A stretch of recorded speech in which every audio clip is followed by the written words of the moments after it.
برادران اسلام، السلام علیکم ورحمۃ اللہ وبرکاتہ۔ عید قربہ تاریخ اسلامی میں عظیم اہمیت کا حامل ہے، جہاں انسان اپنی پسندیدہ مال کی قربانی رضائے الہی کی خاطر سیدنا ابراہیم علیہ الصلاۃ والتسلیم کی یاد میں کرتے ہیں۔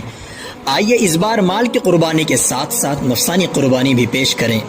انا کی قربانی، دل میں بسی گندگیاں، بغض، حسد، کینہ کی قربانی، تعلقات میں پڑے دراڑوں کو ختم کر کے آپسی رنجش، خلش اور نفرتوں کی قربانی۔ ہم سب سے وقت کی ضرورت اور زمانے کا تقاضا ہے۔ آئیے انفرادی کمزوری کو اتحاد کی طاقت سے بدلیں، غیرت کے نام پر اندر چھپے انا کو محبت کا جام دیں، گھروں کے منتشر ماحول کو ایک خاندانی نظام دیں، امت مسلمہ کو اتحاد کا پیام دیں، برادران وطن کو امن و امان کا پیغام دیں، اپنے دلوں کو نرمی، ہمدردی اور دریا دلی کا